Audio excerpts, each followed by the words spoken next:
Hey, what's up, guys? It's Legacy with Team Hypnotik.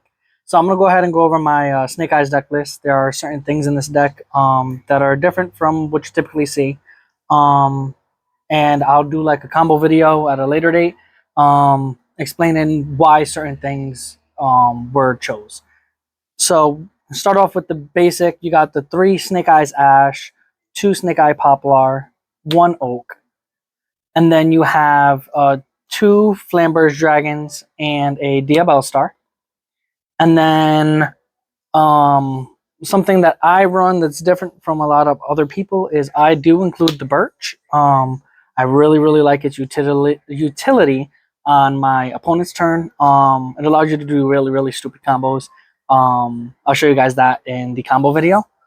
And then we run the 3 Diabell Stars as always. As far as our hand traps go, it's a little different, but I have reasons, I swear. So we run the 3 Ash Blossoms. We run 1 Mourner, 1 Veiler, 1 Droll, and 1 Nib. I typically would much prefer drawing into a crossout designator because playing against these really hurt. So I like to just have one of each, minimize the amount I'm drawing into them. But if I do draw into them, then awesome. I got more interrupts. And then I don't run Synchros in the deck, but Jet Synchron is my last monster slot. The reason why I have Jet Synchron in here is because it allows you to use and abuse the Link monsters. It's literally 2 bodies in one, so I personally love using it. For the combo video, I'll show you guys how you can use this. It allows you to play through Nib and everything like that, so it's really nice. Moving on to the traps, we just run the 3 basic interrupts, the infinite impermanence. Imperm is imperm. It'll always be nice. For the spells, we run the 3 bonfires. We run 3 wanted, divine temple, OG sinful spoils, and then dramatic snake eye chase. Very good card, especially for the Snake Eyes Diabell Star. This also lets you move any monster from the back row forward. So it's really powerful, especially late game as well, because it allows you to move stuff like IP or whatever or SP or whatever you put in the back row later game to like try to continue playing. It's really cool. I like it. We play 1 for 1. I've been debating on whether or not to cut this card. It bricks sometimes, but it also, when you really need it, comes in clutch. And then we're running, because we have all the hand traps and everything, we're running 3 designators, and then of course, being a format with a lot of hand traps and monster negations and stuff, 3 talents. Almost a basic version of the deck, few variants, but I really like the way it runs. As far as the sideboard goes, we have 2 different dimension grounds. Really good in the mirror. I mean, there's a lot of decks that are losing to shifter immediately, so the different dimension ground really helps that. I know it hurts my deck as well, but with the combo video, you'll see how you can actually play with this and be fine. So then we also run the D barriers for Voiceless Voice. Tempai really struggle against that deck, but wins games. It wins games.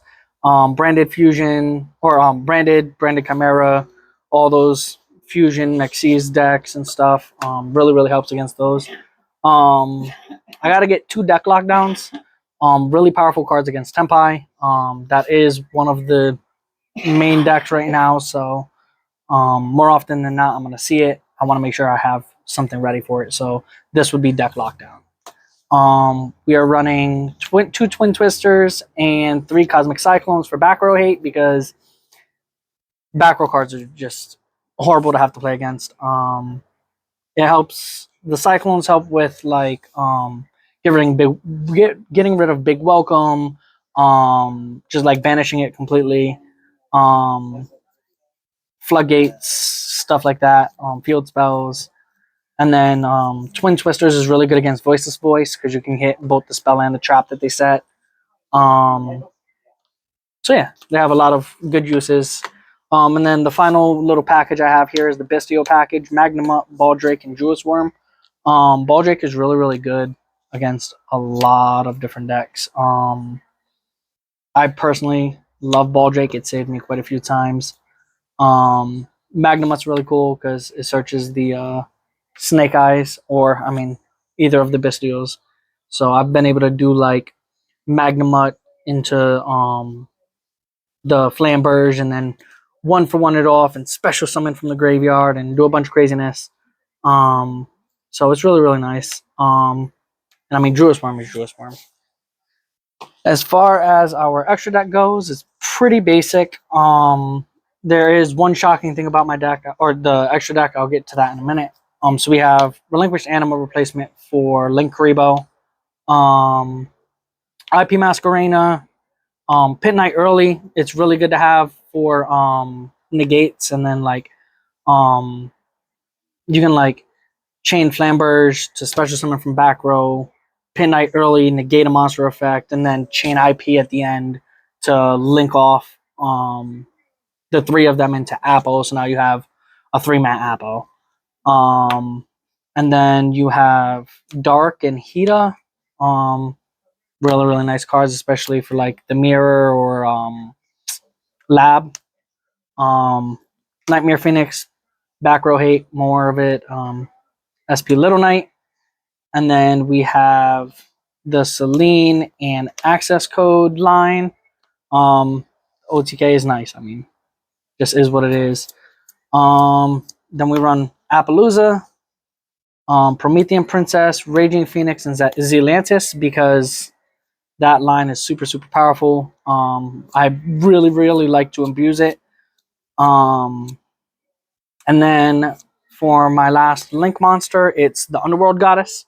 The amount of times that I have my entire board like full of the little ankle biters, and then I can just link off with your big guy into my Underworld Goddess. Phenomenal. Has saved me more times than I can count. And then, despite the fact that I have Jet Synchron, I actually don't run any synchros. My last slot is actually Hope Harbinger. Lets me use the Diabell Star, or the Snake Eyes Diabell Star, with Flamberge Dragon, and then I get this. So, yeah, that's the deck.